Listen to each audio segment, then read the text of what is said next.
Hi there. Welcome to Discussions with the Fascia Masters. My name is Deanna Hansen, and I am so incredibly excited to be sharing our special guest, Kelly Kennedy. She is an absolute powerhouse of information around lymph, fascia, hydration. We totally nerded out on our last interview together. It was so much fun. She's going to, keep you in stitches with laughter, first of all, because she is just such a light and filled with humor, which is a beautiful way to really share health and healing with everybody, because she just makes it so accessible. And I am so incredibly thrilled, Kelly, to have you here. Welcome. Thank you so much, Deanna. And you just warmed my heart so much, because I have wanted to have a second career as a stand-up comedian, because I love to laugh and I love to make people laugh. And recently I leaned into, a friend of mine said, it was like at the biohacking conference, it wasn't that long ago. And he was like, well, what are you waiting for? Just do it now. I was like, yeah, why don't I just do it now? So I am Kelly Kennedy. I am a biological intuitive, what do I say? What do I call myself? Oh, a medical intuitive biological investigator, comedian. Yeah. So thank you for that. I've just changed that as of right now, because I do agree. Laughter is a great way to release. Laughter and crying is releasing the tension. And we all have so much tension in our bodies that we need to release so that we can flow, right? That's what we know and what Absolutely. we're going to share. So I love, so for those that don't know, I've been a fan of this woman, and I don't get I've met celebrities in my life. There's been one celebrity that was worth what I felt was worth the title of celebrity. The rest were just people that were famous. But I feel like I got to meet a celebrity today when I got to meet Deanna, because she has changed my life. Her work shifted and was the icing on the cake, was the whipped cream on the sundae for me. And then I just got a blooming of my mind in the last hour of something that it was like full circle for me. So I love having what I call brain sex. And I love talking to you because it feels like brain sex. And it's like not only blooming for me, but for our communities, and having that ripple effect out there. And it's so fun to be with you. And I just know this is only the beginning. And that's exciting to me, because I'm so happy to meet you. And likewise. And again, like that hour of conversation we had, I loved what you said about the fact that when we can bring people to this space of truly understanding how to read their body, how to understand their body through understanding everything you share. You also shared something else with me just prior, which was amazing. I can't wait to go there. But the combination of being open to receiving understanding that's different than what's typically out there, that is such a gift. And there's so many more people coming to the table with this. And the way that you teach, and the eloquence and humor that you add into your teachings and your writing. And then again, first opportunity to meet you, and Darcy shared how much fun you are, and you completely exceeded my expectations. And what I love about that is you take, this is a scary thing if people don't understand it. The body, it's been made to feel scary, I think, partly from the language of the medical world. I don't understand half of the words that they throw out there. So when we can bring it down to something really simple and understandable as it relates to flow in the body, it's suddenly not so scary anymore. And it's just understanding how to palpate your own body and understand that. So please dive in and share what led you first on this journey, because I'm sure, like me, it came from intense suffering. Yeah, I was born, and then it began. Really, in looking back at from truly conception, as we know, on, we're all connected from source. We're all connected. We all come from one. We all go back to one. We stay connected the whole time, but we've misunderstood. I truly know and think and feel that we've misunderstood this life journey. And, I'm a seeker. I've been a lifelong seeker. And that started because when I was 7, on Easter, I was taken to a hospital, and my father was wheeled out, and I was told he was given 3 months to live. And at the time I was shocked. I think it set something in my nervous system. I never tell the story this way. It's fascinating. But what happened that day was, in hindsight, I was very connected. I lived in the woods. We lived in a little municipality, but we had this farmland, and I was in between generations, and I spent a lot of time in the woods and a lot of time alone, and I didn't sleep a lot. And I probably talk to my stuffed animals, but they were like real. And there was a lot going on. And then at 7, I didn't really know much about what my dad did. I knew he like drove a car or a truck and he was a dry cleaner, but he was always traveling, which in hindsight, what the hell was I thinking? But he was actually sick and he had cancer. He had Hodgkin's disease, and he did not die when I was 7. He died when I was 20, and he had had cancer 7 times. He had kidney stones, blood clots in the lungs, all sorts of things. I was used to calling the ambulance. I was used to medical emergencies. It just became the way of life. And I think they sheltered me from that up until the time I was 7. And then when I was 7, in all the emotional work and all the body somatic work I've done, I realized that was a monumental shift in my body. And it took a very severe reaction in my life to wake me up out of that. I, from that point forward, wanted to be a doctor. I wanted to figure out how to not get cancer. And I figured that I would become very athletic, very healthy, very fit. And then I wouldn't get cancer. And I became, I went to Cornell University. I started as like sports medicine, athletic training. I figured maybe emergency medicine because I liked fast and hard. And I was a rower. I was recruited onto the rowing team, and I was in a horrible car accident my first semester at Cornell, and I was scalped in the car accident, and I compressed a couple vertebrae. I lost 2.5 inches in height, and the spleen was lacerated. And 1 month after that car accident, my father had a stroke.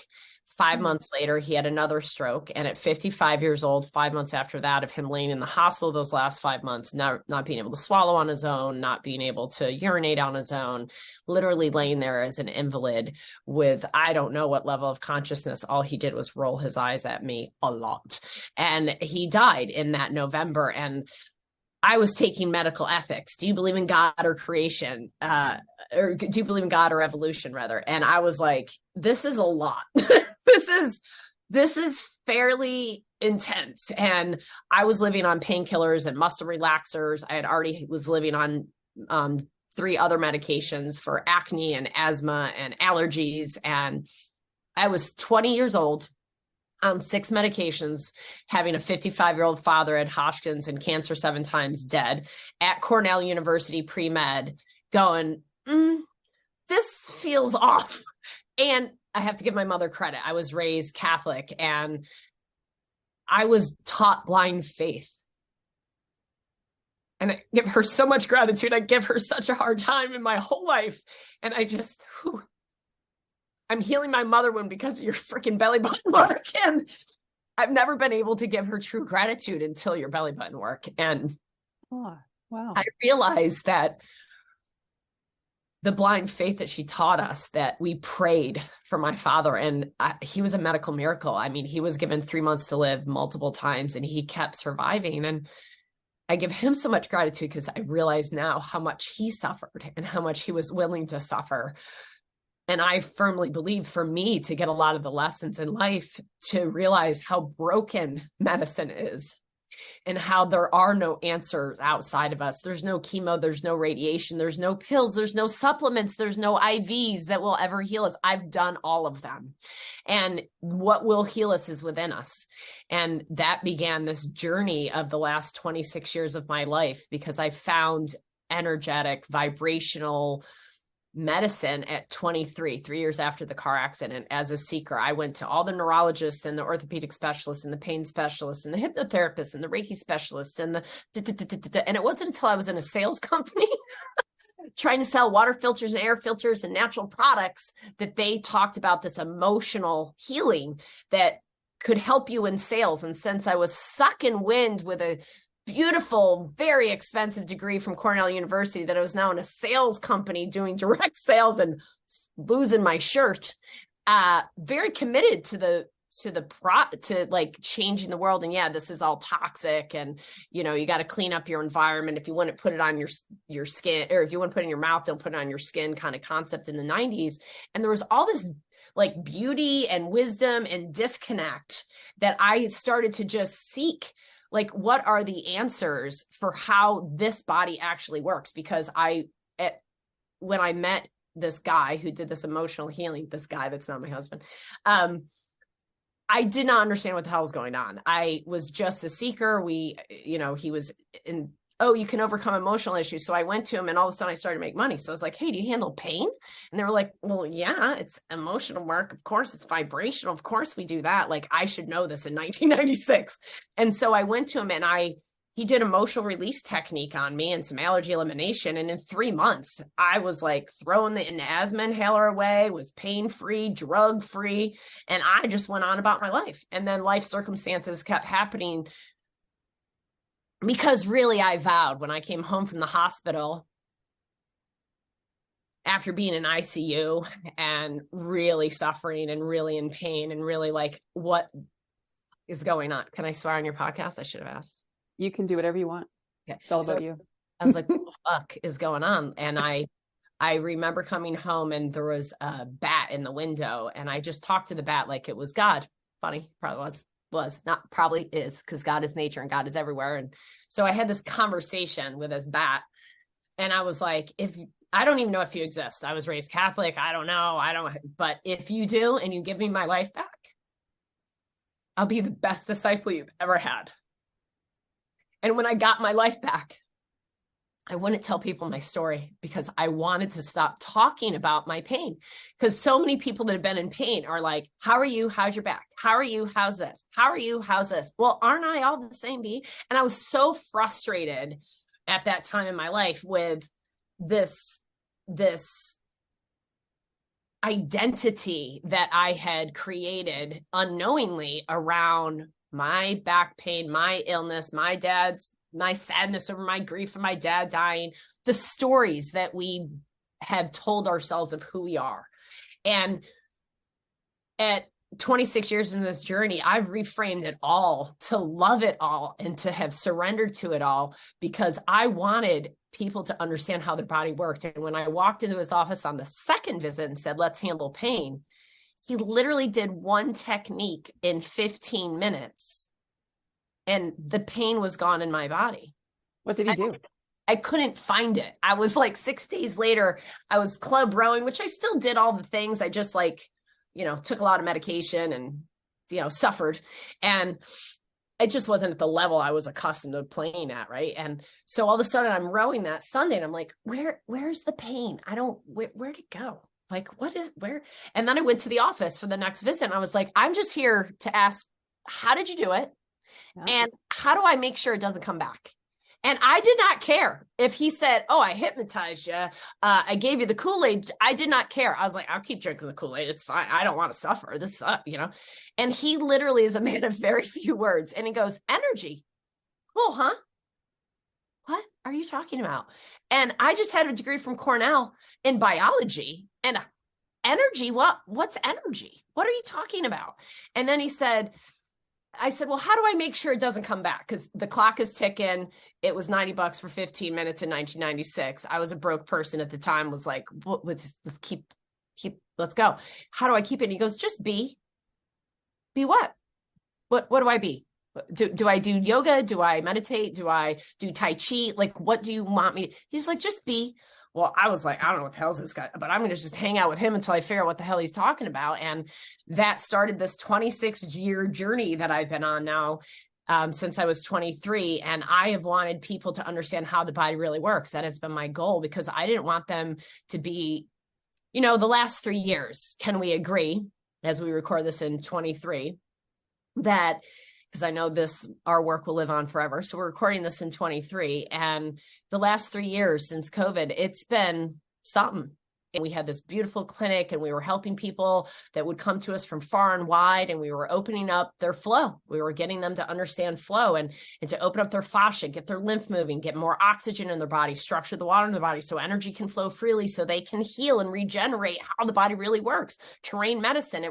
There's a whole journey of how I learned that. But the reality was, and when COVID hit, and I was like, okay, people aren't going to walk in, so let's start a podcast. Let's educate. I don't know how to do that. And I had to suffer through all the business stuff and the tech stuff and using a computer stuff and all the things, because I wasn't living my mission. I wasn't living my gift of how do I make this what seemed complex 3 years ago when people said, oh, teach us what you do. And I was like, well, I don't really know how to put that into words. I can take really complex things and make them really simple. When you explain something, I can make it really simple. But to explain what we do at True Wellness, it's a lot. It's I don't really know how to put that into terms. And I have been challenged to be able to speak it. And now through all these years, I can go, oh, I do the flow formula. It's fascia, lymph, oxygen, water, energy. And what we do is help people open their fascia, mobilize their lymphatics, which is their drainage, and that is the terrain. Your fascia and your lymph is your terrain. It's the spaces between the cells. It's the environment in which your cells live in. And as we know from Bruce Lipton's work, the brilliant man of him that he is, that there's something signaling that cell. So wait a second, I got to look outside the cell. What's signaling the cell? What is making that cell to do an action? What's creating that chain reaction? Where does that start from? Where does the catalyst start from? And as a seeker, why are we here? What is life about? What is this about? It can't be Monday through Friday. I was raised Irish, drink all weekend and then get up in the morning on Monday and suffer through the week just so you can do it again on Friday. And have dysfunctional relationships. I love all you comments so much. And, you're better this generation is way better than previous generations. So we are keeping to learn, which is great. But, there's got to be more to it than that, and money and finances. And really, that's what it's about. Because I love people. I love humanity. I am fascinated by all of it and the connections. And as you said on our last hour, the Fibonacci series and golden ratio, when I was introduced to that the first time, I don't know, 20 years ago, I was like, no, I don't do math. Nope, I don't do numbers. The second time I was introduced to it, I went up to the gentleman and was like, can I study with you? Because it'll probably take the rest of my life to learn what you know, but I would like to learn what you know. Because holy cow, you just explained the answer of the universe in an hour and a half, and how the body works, because it was all about the heart, and it was about taking the frequency of the heart and converting it live, which is heart rate variability, right? But converting that heart rate variability, which is a frequency measurement assessment of how well we're compensating and regulating and regenerating versus are we degenerating? Are we in sympathetic fight, flight? Are we in parasympathetic rest, recover? And it's this dance that the body does all day long as it shifts for all of life. And it's the ability to do that creates wellness. And he had the ability to convert that live into music so we could experience ourselves as the song that we all are, as the unique signature of who we are. And that work is an evolution of Emoto's work, the water crystal guy. He worked with him for 17 years. The gentleman I speak of is Rasmus Gaut-Bergenhausen, who is an Austrian who was a hard water scientist that was like, if you know anything about the water crystals and you know anything about the crystallization of the fascia and the water of the body is the lymph, you start to really understand life. And as Tesla said, if you want to understand the universe, first look to frequency, energy, and vibration. And so when I look back at my story and I met this guy, Ian is his name, because the universe is real good and is very fucking funny. I mean, literally, ion means charged particle, energy. It means energy. And it's the Scottish pronunciation for ion. Wow. It's spelled I-A-N, his grandfather's name. It's a family name.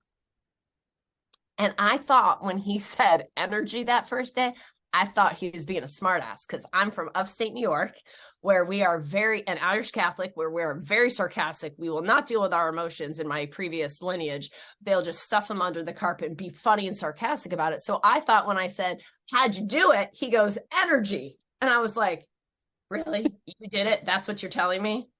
And he goes, no, cool, huh? And he hit my shoulder, and I was like, he's serious and he's satisfied with his answer. And I'm fully frustrated that I do not understand what he's talking about. And I just spent $120,000 to get a piece of paper that says, I know biology from Cornell University, and I don't know what he's talking about. And then he was just so good, oh, and just be what? Be what? And so it's taken me 26 years to realize that what being is, and this is the terminology we use now, is I'm not in my body. I'm not embodied. When I say this to Ian, he goes, where else are you? If you're not in your body, where else are you? And I'm like, oh, they're all in their heads. That's very obvious. They're in their mind. And the mind is not us. We are the energy, but the mind is what plagues us as a human being. We are not human doers. We are human beings. We are feeling beings that think. We are not thinking beings that feel a little bit. And I have been, in my early years growing up, I was told, oh, you feel too much. You just, Kelly, she's crying again. She's emotional again. And it was like this, like, you're weak. And I challenge that as a 49-year-old. When people I have a lot of teenage young women and men that I work with and treat. And I love working with teenagers because I love changing the next generation so that they don't have to unlearn what took me 20 years to unlearn. And what I say to them is, do people say that to you? Oh yeah, I'm just so sensitive and I have all this anxiety. No. You have sensations in your body that you're not in touch with. And so people have labeled it this, but the reality is they're less human than you are because you're a sensing being. You have sensory eyes, sensory taste, sensory touch, sensory auditory, and you're a sensing, feeling being. And if you're aware of what you're sensing and you're feeling it, then you're more human than your counterpart that has locked themselves off to not feel anything and just think about things. And I love that because, you know, like when babies don't think, they cry, they scream, they do whatever they're going to do. And it's through that patterning that we are trained to hold that in. And, you know, it's so funny because for so many years I heard, you know, babies are more susceptible to sickness. I'm thinking, no, they're not. They're more efficient at getting rid of what's inside them that they don't want. So if they're getting skin rashes, like, you know, where we have all these adhesions in our fascia, it gets stuck there. And that's how down the road we end up with like disease, where if we can release them in the moment, then we're this clean body that, you know, has the space to continue to pull in what serves and release what doesn't. And I just want to mention too, because you mentioned Bruce Lipton, and it was probably last year where I was listening to one of his videos, and it was so helpful for me because I shared in our past discussion how, you know, in my 20s, I was a total nightmare. Like I had awful behaviors and I just treated myself like nothing. I mean, so there was a lot of guilt around that and a lot of shame. And I could still see that like part of that still lived in me. But then he said something that really created a shift in the moment. And I love it because, again, like shifts can happen in a moment. He basically said, we are here to experience. Yes. And suddenly I thought, wow. So all of those experiences that I had that I felt shame around, they were just experiences. Why do I have to judge them anymore? I mean, I can choose to continue to do them or not based on the consequences that I had to go through, but they were just experiences. So now like it pulled me away from being pulled into that whole negative pattern of that. And it absolutely shifted that whole shame aspect that was part of my makeup. I totally agreed. And that's what I want to call my new thing is radical surrendering. I'm writing the book, Radical Surrendering. Wow. Because it's loving all of it. And it's, you know, we've all heard, like my good friend, Dr. Pompa talks about pain to purpose, and you talk about purposeful pain. And, you know, it's just misunderstanding. And I agree that life is all experiential. And that's what you know, I'd done all the meditations, I had done all the things. And, you know, like so many people, like I've done all the things, but I don't feel different. There's no sensational difference in my body. I'm still just chasing things, right? Is what it felt like. And then my aha moment was getting on The Sound of Soul. My husband had been a martial artist his whole life. And he had I ended up marrying that guy, Ian. And we've been together for 26 years. We have a 10-year-old, and we've had a business for 18 years together as practitioners. And it's been a wild ride. I would say there's been about 40 relationships in those 26 years. But it's really about surrendering to love and surrendering to all the contrasts as well as the glory, and realizing that that is the experience of life, and that love is a choice, and that fear is an instinct. And it's time for us to choose love. It's time for us to make the choice that we all have in this free will country of whichever country we live in, whether it's under because we are sovereign beings. And no matter what country we live in, and no matter what regime we may be under, we have the choice to have freedom within. And this is what meditation, this is what flow state is all about. And I had never experienced that until I immersed myself with my own heartbeat and heard it as a song, and it changed me.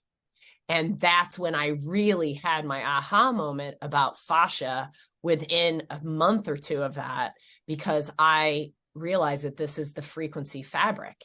And then the lymph, which is I had already been into the lymph for so long because I do a test that is computerized regulation thermography, and it's all about temperature, and it's the only quantitative assessment I've ever seen of the lymphatics. And it wasn't that 10% of the clients, it wasn't even 90% of the clients, it was 100% of the clients had clogged lymph. And even I, who had pain-free, drug-free for many years, I did this test and was like, oh shit, my lymph is jacked up. It's horrible and it's inflamed and all these things. And as I started to learn the right ways and the sequences and the effective tools for lymph, and I started to really understand more about water, and that the fascia is like the highway of which if you detour it, then the water is going to get stuck. And if the frequency of the fabric of the fascia has adhesions or scarring, or isn't just open as the receiver, as the tuning fork of which we are, then the information can't be held in that water, in that lymph, in coherence.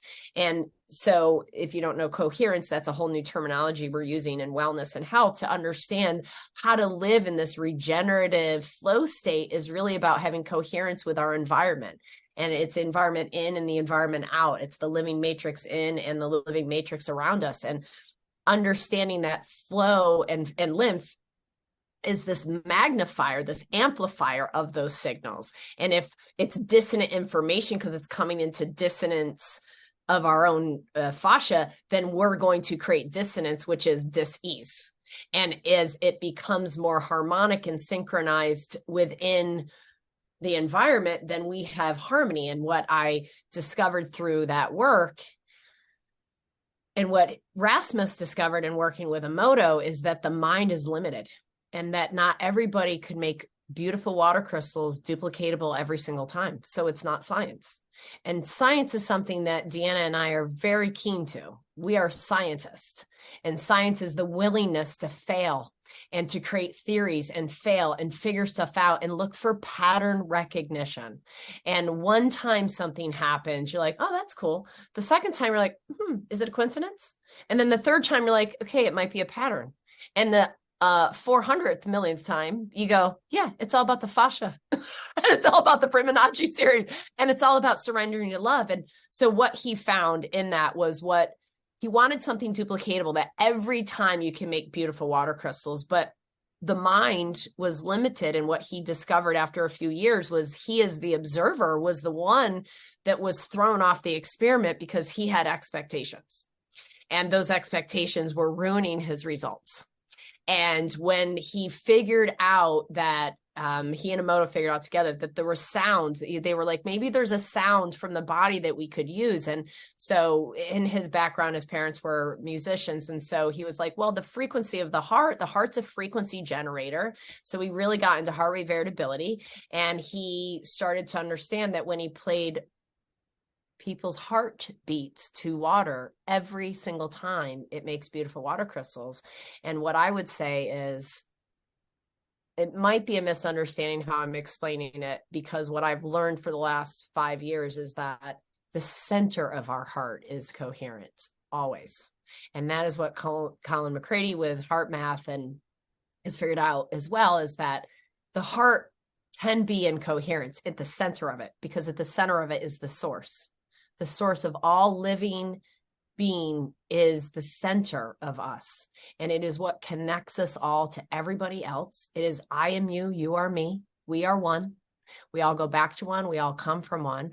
And this, whatever that one is, whatever you want to call that one, I call it love, because love is what heals, and it is at the center of our hearts. And when we can focus on that expanding, and we can lean into that heart, it sends more 40,000 sensory more, let me rephrase, 40,000 more sensory neurites are sent to our brain than our brain sends to our body. The heart is the lead. The heart is the sensing regulator in the body, and it is the connector to the fascia. We start embryologically, correct me where I'm wrong, Deanna, we start embryologically as fascia and tongue, and then it starts to develop the heart, which does not circulate. That's a total misunderstanding. It's a vortex feedback loop that's happening from the frequency of the fabric of the fascia that's receiving the signals from the surrounding area that's allowing this flow to happen. And then the heart grows, and then the circulatory system, and then we become a human being. And that is so beautiful. That is so beautiful. Oh my gosh. Thank you for saying that, because I mean, I don't have this wisdom, you do. And I'm so grateful you're sharing it with everybody, because what I love about all of this is I always talk about, the heart being this magical pump that, is here to communicate with each and every cell so that those cells can then communicate with the brain. And when everything is open and flowing, the heart and the brain are in sync. When there's adhesions riddled throughout the body, there's gaps in the system, and then they're not in sync. And then that's where I see like ego takes in. So again, if we're caught in patterns of trauma, then we keep reliving that trauma. And it's amazing, because you can have two people experiencing the exact same thing, and somebody can see the beauty and somebody can see the fear. And it really is the perception and, what comes through the eyes. If we've got this trauma, and then trauma affects how like the information comes through there and how we respond to it, we're going to be seeing with dirty lenses, and we won't be seeing clearly what is meant for us to see. So to have this understanding of, proper cellular alignment, so that this container is vibrating at this beautiful, loving frequency instead of that slow, sluggish fear frequency, life changes. And that's what it's about. So many people are struggling so hard in this life. And I mean, there's times of struggle, and then that's all part of it, because that allows us to grow and learn and shift course when needed. But we don't need to suffer to the point where we all are suffering. Even though life is strange out here, it can be very peaceful and calm within, and we can be connected to God and all of our creative, beautiful gifts if we understand how to do what you're doing. So continue, please. Yeah, no, that I appreciate you saying that, because the eyes, it keeps coming back to the eyes for me in the last few weeks. And the terminology that we use, right? We're all witches. Every one of us, wildly intuitive, thought conscious, healing beings, witch bees. We're witch bees. And it's the eyes are the window to the soul. Like, we say these things and they're all spells, right? We're all spelling. Words are vibrations. Vibrations have information. All of life is energy, information, and vibration. And the information that we feed ourselves in our thought life is what creates these patterns. And then, but we're neuroplastic in our brain. So we're able to change that, but we have to have consciousness of it at first. And I'm really fascinated by the eyes and the looking at people's eyes and iridology. And I know that that's the next thing I'm going to be studying, because I don't know when I'm going to have the time to do that, but there is so much time, and I'm going to live to be 160, quality life. It's all good. But the heart, there's so much more to learn about the heart, and lean into the heart and bloom the heart, so that the heart is feeding that frequency. And as that frequency can be in coherence, we create coherence in the body. And then we've got these beautiful structured water in the body. The lymph is flowing. Every organ, every tissue is getting all the information to have 0 point ideal, perfect, there is no perfect, but flowing source of light, which heals. There's only sound and light. That's it. Sound and light is frequency, and everything in life is sound and light. We just can only sense, going back to the senses again, a portion, a very little tiny portion, because our brains, the 10% of us that's conscious, is not able, we couldn't get through a day if we had to perceive all the things that our body's perceiving. And I will tell you, and I'm sure Deanna feels the same way, as you do more of this work of fascias, you get more embodied in your body, and you are more in your heart, and you are able to sense with your heart and your sixth sense more and more. And, even breaking my toe yesterday, the day before I finally get to meet Deanna, was beautiful and juicy as I laid in bed last night, elevating it, having it feel like a hot poker, laughing, going, the day before you meet Deanna. Funny. Can't wait to see where this turns into. And of course, she bloomed my mind with something she said. And now my new sentence is going to be, let's get out of our monkey brains and have monkey feet so that we can really be grounded and grasp all of life and experience it, because we didn't come here to be doing stuff. We came here to experience all of life. And the more we experience it, the more we can experience this glass of water and really be with it, and not unconsciously just drink it, but just be with it, and have and gratitude. It was so easy for me to go to my sink and pour beautiful hydrogen water. And it was so easy to do it in my office that's controlled temperature. Well, it's kind of sort of, it's an old building. And it's so beautiful to do it when I know that we're going to see clients, like all the things that I could be grateful for. Having that gratitude is being conscious of all things. I could also focus on some bad crap going on in my life right now. Sure. I can focus on different stressors that I have, different pressures that I have. I could, but then I'm going to create more of that, because I am a surrendering being creating my life. So I surrender to the love and the gratitude of what I do and what I can focus on that's good.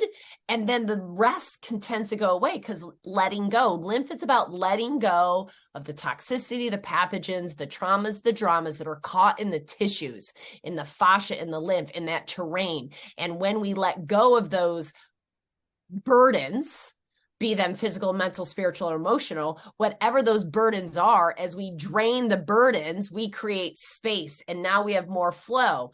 Now the oxygen can get everywhere and heal all the things. Then the water can hold its structure and its information, and the energy flows at the speed of light. And people look at me at 49 years old that travel with me and go, do you sleep?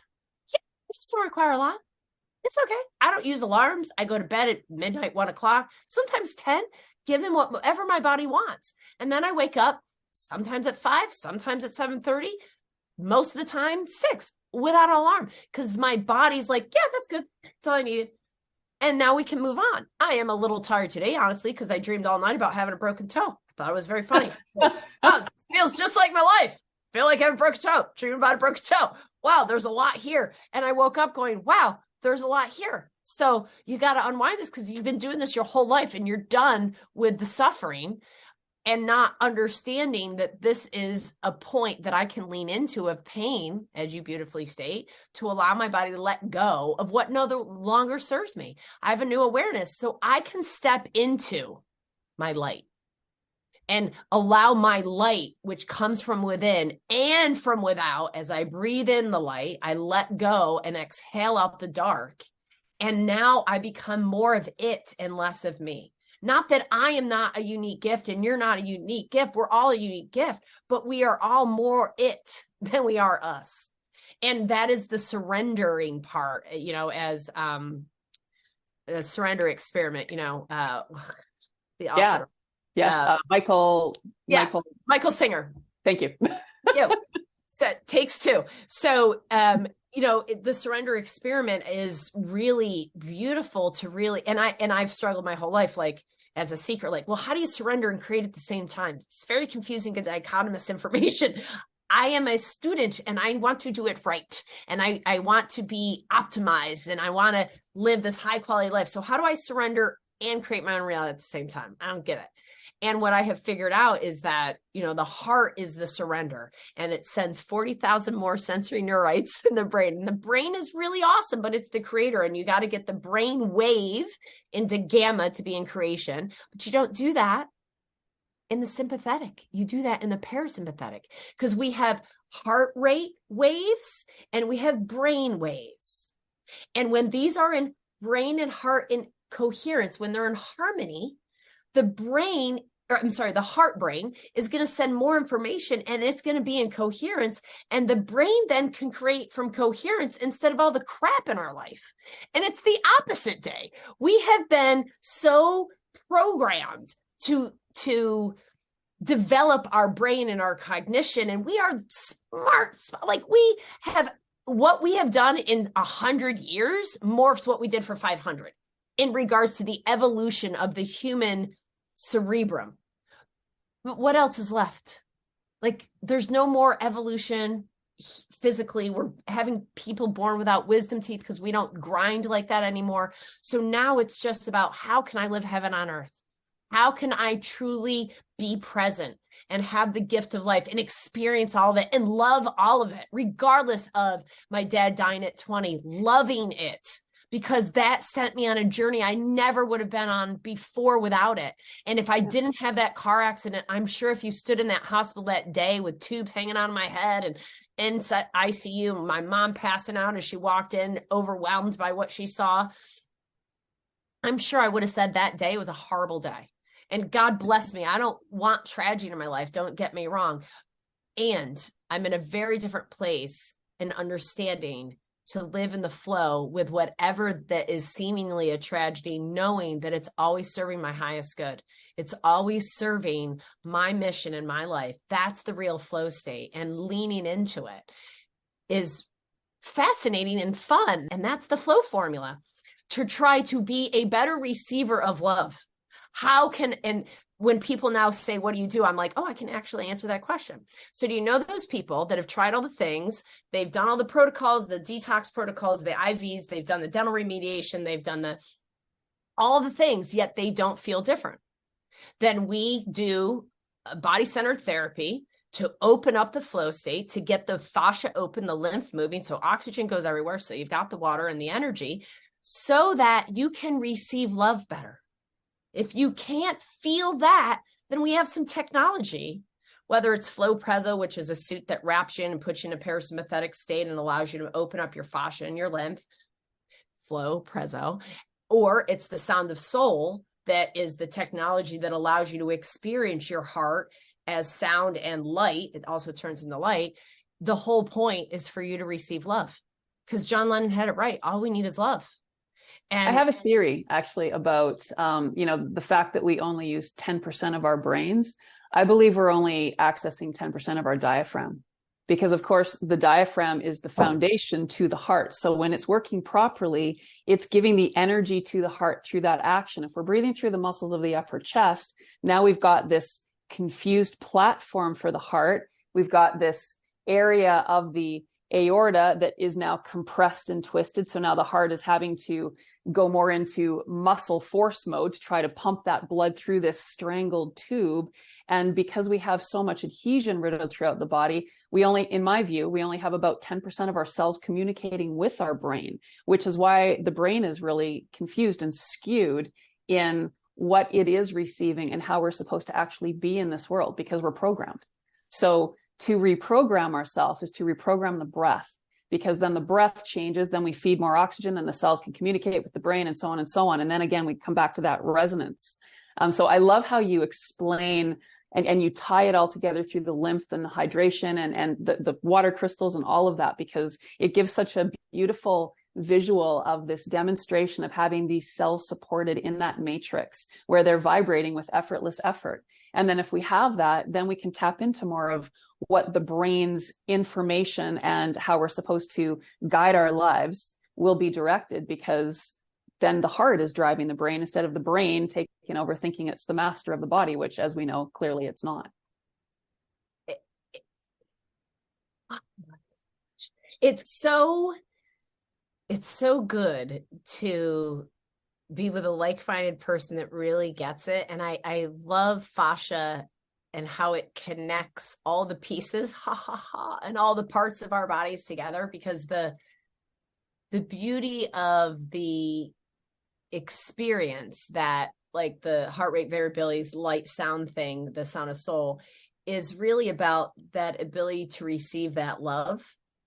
And as we lean in and as we surrender that and create that coherence, it becomes so easy and so flowy that it feels like we're magicians, and that it's a scripted screenplay and you can't make it up because it's so funny and so beautiful. And it is truly a story when you look back at it and you're like, oh, that happened. So I could look at that, and that happened. So I could look at that, and that happened. Look at so and that, and that, and here we are.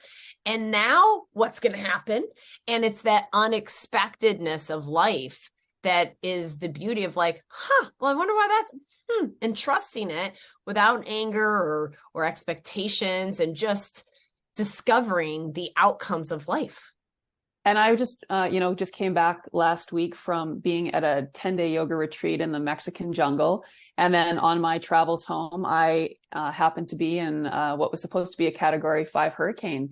And it was fascinating because I was there with 3 other people, and we were very grounded from our 9 days, thank goodness. But I'd never, living in Winnipeg, we don't have these kinds of things happen here. So This was new. And it was fascinating to sort of observe my inner workings as we were preparing and planning and facing this potential crazy possibility of, you might lose power. There might be total destruction around you. What are you going to do?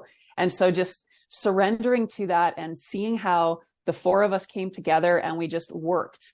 And there was moments when one of us would become emotional, and then the other ones would just kind of be there. And then I got emotional, and it was fascinating. But through the journey, I kept saying, when we're on the other side of this, we're going to be so grateful for this experience, because this is God. To be in something like that is terrifying and fascinating all at the same time. And to see how you deal, because everybody around the world is being pummeled with environmental things or tragedies or wars. So, no different than everyone, but to actually be in it and to observe it and to be so grateful through it.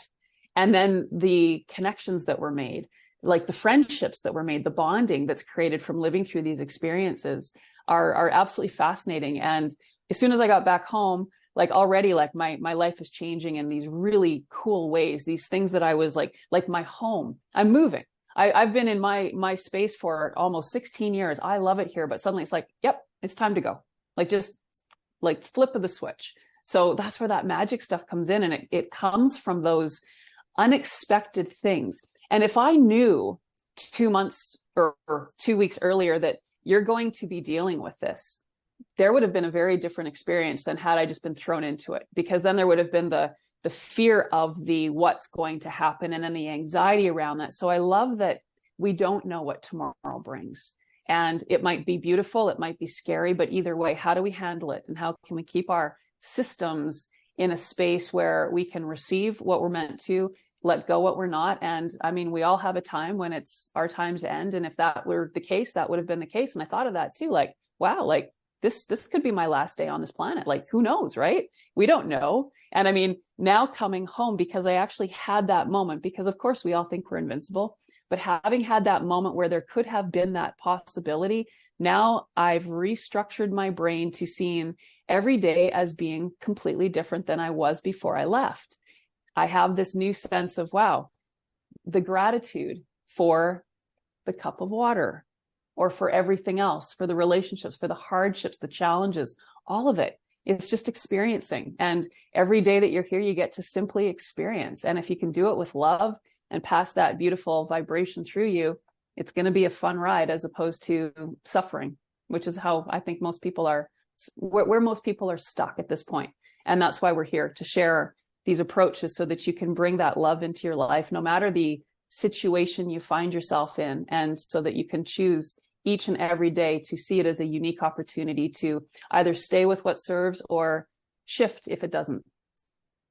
Yeah, beautifully said. And I really feel like that's the portal we're going through, is that we've been living in fear since the eons of time. Yeah. And it is time for us to lean into the divinity of life and love life, and find our love light and our love song, because that is the other love language is music. And we all make our own music, whether we are musicians or singers or artists of any kind. We all have a unique signature, and that heart rate variability. Oh, that's the other thing I want to say. You mentioned about breath, right? And breath is what brings us back to it. And what is heart rate variability? It is the beats, breath, beat, breath, beat, breath.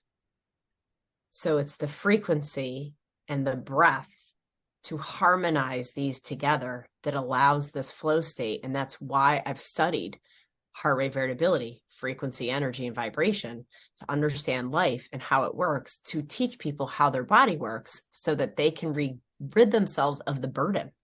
And I have a gift for your community that we have.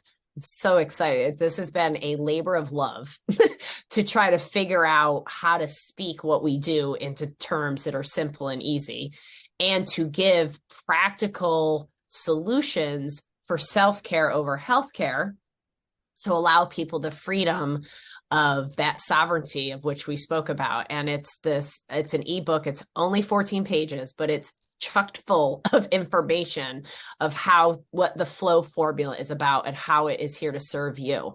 And it is the little cliff note version of 26 years of what I've learned to drill it down to make it simple and easy. So it's not overwhelming. So it's digestible and again, practical. So you can put it into action and you can have that shift that you've been looking for, which is change the gear from the fear to the love. Ooh, I'm going to use that. Change the gear from the fear to love. Oh, Kelly, thank you. That's our choice. Unbelievable. And to be able to combine 26 years of wisdom and put it in something so ingestible is in itself genius and such a gift for our community. I know every single person listening, first of all, your energy is absolutely infectious. I'm just so thrilled. I love the way you frame things, how you bring God into the conversation. I do as well, but you just do it in such a beautiful quantum way that just makes this so easy to understand. And that is just such a beautiful gift for us all. So also we'll have all of your information as to how they can find you, reach out to you. Because I mean, again, I'm so thrilled that we met and I can't wait. I think we have many discussions ahead of us because this is not over yet. I see us doing classes together. Oh, that would be amazing. I mean, I know we both have to go and wrap this up, but this has been a glorious 2 hours. I knew I was going to look forward to this, and it was so much more juicy and beautiful than I could have ever expected. And you are a great manifesting generator. I'm figuring that's your human design because you pulled things out of me today in a way that I have never been able to say. So thank you for being you, and thank you all for loving on yourselves, so that you can then love on others. Let's all be the ripple effect. Absolutely. Amazing, Kelly. Thank you so much for your time. And for all of you who listened, this has been absolutely priceless information. So dive in. Let's all start living the life we were born to live. Bye, everyone.